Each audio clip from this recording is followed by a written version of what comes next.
afternoon, ladies and gentlemen. Welcome to another edition of The Democratic View.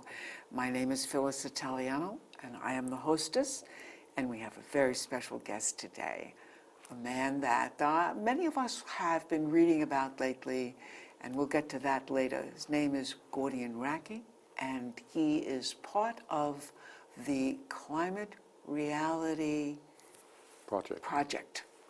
Okay, so I always like to start, because I model myself after Charlie Rose, and he doesn't know it, but I do, which was finding out about who you are, where you were born, raised, and went to school.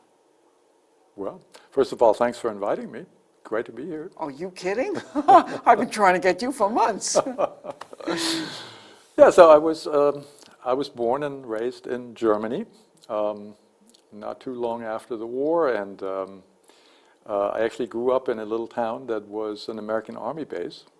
The Americans were our heroes, you know, and I grew up amongst 6,000 Americans and 2,000 Germans in that village. So I guess I grew up with American culture around me, and maybe that's part of the reason why I came here. I went to school there and got my engineering degree in civil engineering over there. The Germans are good engineers. And then once I got that education, and after doing a bit of traveling, I somehow ended up here. Well, I actually ended up in New York City, as many immigrants do, and lived there for about 10 years, and then moved out here with my wife, and we built a home here, and love this place. God, are you and kidding? That's a long time ago. We've been here for well, since the mid-'80s. Oh, listen, I couldn't agree with you more about loving this place. Oh, yeah. I mean, I just did my 200 strokes this morning in Gardeners Bay. There you go. So, I mean, good God, what Yeah, a place. it is. You know, it really is incredible. And Yeah. that's what we're fighting to do, is keep it that way. Absolutely. You know. That's So, tell us a little bit about what the Climate Reality Project is all about. There are people who don't know too much about it. Yeah, the Climate Reality Project is a project that was founded by Al Gore, who won the Nobel Prize for his work on climate change. Of course, he did the movie, The Inconvenient Truth, and he decided the message that we are facing a climate crisis, and that's also an incredible opportunity for economic renewal and job creation and making our economy and our lives sustainable. He felt he needed to get that message to more people, and he by himself could not reach everybody on the planet, obviously, even though he was the Vice President of the United States, and at one point almost President. Well, so he decided to train others to tell people about the challenges that we face with climate change and the opportunities. And so I was personally trained by him and his science advisors, which was a great, I mean, it was a life-changing event for me. I went down to Nashville, Tennessee, where he lives, and not only got to meet him and work with him for 3 days, but you know, got superb training from a scientific perspective, top-notch quality, and also from a you know, sort of, how do you get the message across? How do you best address questions that people have? How do you get that point across that this is a crisis that humanity faces? Probably the greatest challenge we've ever faced in the history of mankind or humankind, and we need to immediately solve the climate crisis, and that's the and communicate that to the public, to elected officials, to everyone really around the world. And Mr. Gore has now trained thousands of climate messengers as part of the climate project in countries all over the world. So that's really it was a great project that he started. I also now serve as a mentor to other trainees. So when they have questions or need some help as they're starting out on this, I'm there to help them. When you say they're starting out on it, what are they doing that? They're just spreading the word? Or? Well, they also get trained. Now the trainings are much, much larger affairs. I've been to several of them now. In the beginning it was a small group, but now, Mr. Gore trains 1,000 people at a time in a big convention hall. So then they are equipped with the facts and how to present them. But when they do their first presentations, they give their first talks, they often are faced with questions from the audience that they may not quite know how to handle, or they may not know some of the facts and need some backup on that. And that's what mentors and scientific advisors do as part of the Climate Reality Project. And I was mentioning to you when we had a little sustainability fair over here in Amagansett that we went to, and I was mentioning to you that I had seen you once on Deb Kluger's show, Keeping It Green, and one of the things I thought was missing from that show, which is how do I, as an individual who's, I'm not going to go out and be able to be trained and do anything like that, because that's not going to be part of my life right now. What can I do? What can I do to help this beautiful planet that we live on that is at a very precarious moment in its history? Yeah, great question, and probably the most important question. And what I always tell people when they ask me that is, take the first step. It's a journey like any other journey. So it really starts with facing reality, and that's why we call the Climate Reality Project. This is a reality.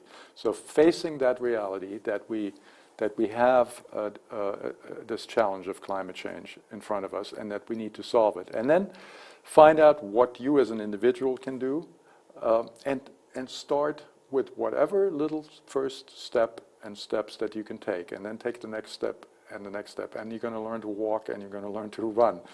And I tell you from my own experience, it can just be changing some light bulbs in your home and I brought these with me from incandescent. what used to be A light bulb. the bulb that we all used and shouldn't be anymore. This is an incandescent light bulb. It's really a heater.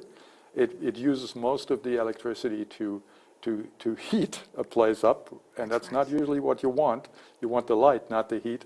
To something like an LED bulb, which looks like that, uses a quarter or less of the energy, and saves you a lot of money, but also avoids carbon emissions, which cause climate change. So taking a step like replacing your light bulbs is an empowering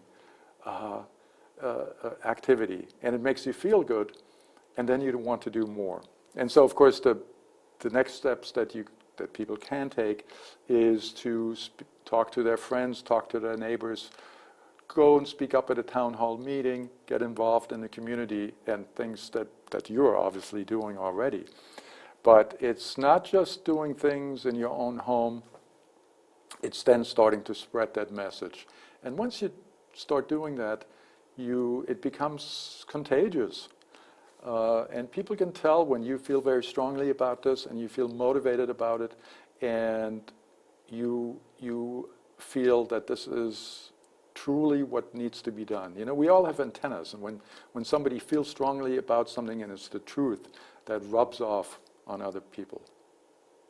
Yes, I know. So. I mean, there are so many things that we as individuals can do. I was mentioning to you before that one of my guests, Izzy Dorofsky from the North Shore, said that the first thing he did when he became involved was he got a clothesline and put a clothesline outside and stopped using the dryer.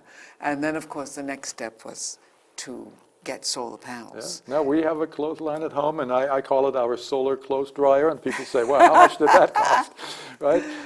Yeah, I mean, obviously one thing that's really important for any homeowner to do today is to get a home energy audit. Yes. I always say that's like getting a physical, like getting a checkup at the doctor's. Your home is probably pretty ill, probably not doing well from an energy perspective and fresh air perspective. And so you need to get a home energy audit, which is free of charge, and done by a highly trained professional, by certified professionals. Once they do that, they give you a printout and they show you how much energy your home is wasted, how much you're heating the great outdoors in the winter, or how much harder your air conditioning has to work in the summer because your house is so leaky. And then they tell you what needs to be done, how much that'll cost, and how much more that will save you every year. And then you can actually get that work done with a state loan, with a low interest loan, which you pay off on your utility bill. So you're saving money from day one. You're not spending money. You're saving money from day one. And when your loan is paid off as part of your utility bill, you get 100% of the savings. And you can now also, this is brand new, Phyllis, you can now actually do the same for solar panels. I know you have solar panels on your home. I have it. I had to pay for it out of pocket. You can now actually finance that through a low interest state loan, and you pay nothing. No upfront outlay of money. Wow. Gee, I wish I had known that. The state finance, it's brand new, it just came out now. So that's a great way of actually owning, rather than leasing, your solar electric system, which is what some people have done now. When you have no money in the bank to pay for it, get that low interest loan from the state, pay it off as part of your utility bills. And if you sell the house for some reason, or you move and have to rent the house, the new tenant or the new owner takes over that loan automatically. It's on the utility bill. So that's a great new thing that I bet most people don't even know about. Because, I would never have been able to do solar panels except that my parents had gone and their house sold, and I got a little bit of money, and I said to myself, I've told the story a million times on television, but I could have gone around the world. I could have bought diamonds and furs and, done this and that and everything else. And I said, I have 2 granddaughters. I gotta help save the world. Yeah. So I interviewed, believe it or not, about 5 different companies. And the reason I went with Sun Nation, which was the company, was because they were the only ones that told me I could lease them. And I thought, well, now that's, in the meantime, I really was beginning to decide I would buy them. Yeah. But no one had told me I could lease them. And I will say, I got money from LIPA. I got a write-off from LIPA. Right. I got a 20% on my income tax last year, because last year was when I did it. And I have a $5,000 credit with New York State. Right. Now, when I had that 20%, I took an IRA and converted it to a Roth IRA. So, Perfect. I mean, Yeah. it really worked out to be a really money. And now, when everybody's complaining about the changes in their bills, I pay $12 a month. Amazing, right? Imagine that. Yeah.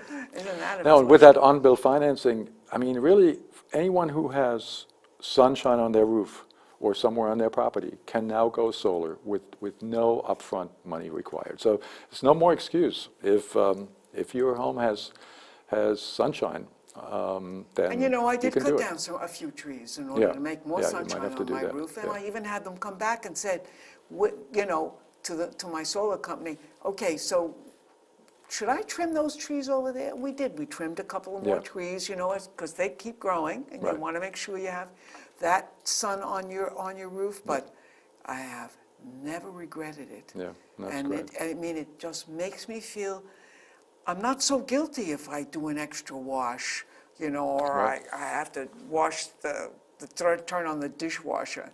My next step is going to be solar powered hot water heater, which I'm going to talk to you about after. Yeah, I mean, that's the great thing about these technologies today, that we have all the solutions, we have all the technologies that we need to solve the climate issue. So it's really, what's lacking in most cases is the political will. It's not as someone trained as an engineer, I can tell you it's not a technology problem. There's no new thing that has to be invented before we can solve the climate crisis. We have everything we need today, certainly in the electricity sector, to switch to 100% renewable energy. And you've already done it at your home. I've done it. There are thousands of other Long Islanders who've done it. Now we need But to not do it enough. as a whole, as a society. Yes, Right. we have to get more people to do it, because when you Absolutely. drive around in certain areas and you look at some of these rather wealthy people Yeah. who do not have solar panels, you really have to scratch your head and say, don't you know what's happening in this world of Yeah. ours? Well, we got 3 million people on Long Island, right? So Yes. we have, I think, 8,500 solar roofs right now, which is huge. When it started in 2000, there were 2. So it's been a great growth curve, but we have to make sure every house, every business on Long Island that has the sunshine on the property goes solar. And now we're going to, you're going to tell us about the committee that you're working with Sylvia Ogilvie, who is going to help our town to provide the solar, by solar and wind electricity. Right. Yeah, we have a great town energy sustainability committee.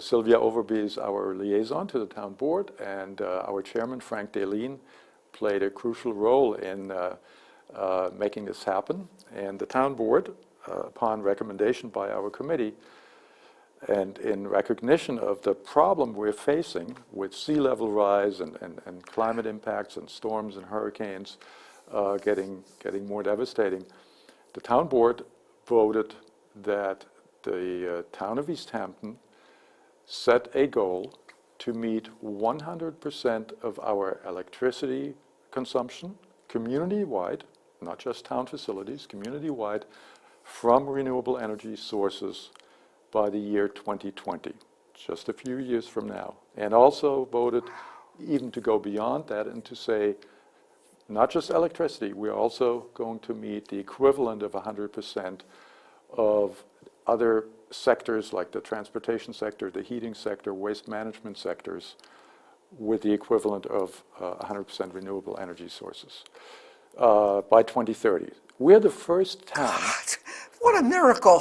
And I'm very proud to live in East Hampton town as a result of this kind of foresight. We're the first town on the East Coast to have taken that step. There are other towns and cities across the country that have set these goals, and some of them actually are already there. San Francisco, for example, has a 100% renewable energy goal by 2020. The city of Greensburg, Kansas, which got wiped out by an F5 very powerful tornado, as they were trying to figure out how to rebuild, they said, you know what, we've got a blank slate now. Why don't we rebuild in a 100% renewable and sustainable way? And they did that. They are now powered by solar power and wind power over there.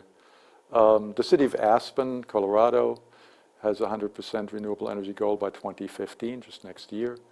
They're already at 75%. This is happening all over. In Germany, there are, as I grew up over there are now 140 communities And we know about who are Germany. doing that. Yes. And many of them have already reached the 100% goal, and some of them have gone beyond that.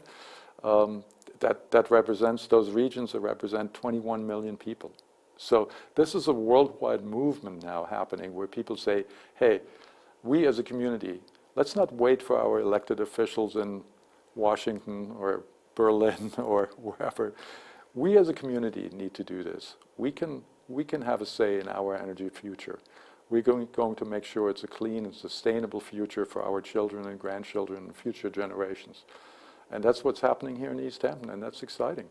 Now the real work starts now. Setting a goal is a great thing, but now we've got to do it. Well, as reading this little blurb that I got at that sustainability fair, I know that you are now at the point where you are proposing these things to our dear PSEG, Long Island, and they are going to make a decision by the end of this year. Right. And so we're having, by the way, a conference at the Emergency Management Center, which will be on Tuesday, and this show doesn't air till Wednesday, but I'm hoping that people will also come and ask these kinds of questions of PSEG, because this is important. This is really important. And you know, there are still naysayers around who don't believe in climate reality. They'll say, well, look at how cool it is in August, you know, I mean, what are you talking about, global warming? But it truly is a reality. Oh yeah, it is reality, and you know, there's vast scientific consensus on this worldwide and in this country among scientists. So yeah, there's no question that and even if for some reason it wasn't as bad as the scientists are telling us, hey, it wouldn't hurt if we That's right. got off our addiction to oil and gas and That's right. used an energy source that comes to us, delivered to our doorsteps or rooftops free of charge, that can't be interrupted by wars and terrorism and things like that, right? That's right. Right? First of all, Using you our can't beat that wind and $12 bill. sunshine is- I mean, come on. So even if there was no problem from an environmental perspective, it makes sense economically. Yes, You know, it and does. Phyllis, we on Long Island, I looked this up, we spend more than $1.5 billion each year that we send to LIPA or PSEG now to pay for the fuel that we burn in those power plants. Imagine if we had fuel that was free of charge, like wind, offshore wind, onshore wind, sunshine, and we wouldn't have to pay that $1.5 billion and ship that off to places where that fuel comes from. Imagine how many jobs we could create if we kept that kind of money in the local economy every year. You know, so this is also a big economic problem, that we're so addicted to fossil fuels, because it sucks money out of the local economy. And I'd much rather spend my money with a local contractor making my home more energy efficient, or putting solar panels on the roof or at the airport, and keep that money going around in the local economy. I will say that every time I go to the gas station and I have to fill up my tank, I am amazed. I was driving in my car with my bathing suit and my schmata, and all I had was a $20 bill in my pocket. And I was down to practically nothing. You know, I drove up and I said to the guy, "Can you give me $20 worth of gas?" Which he did.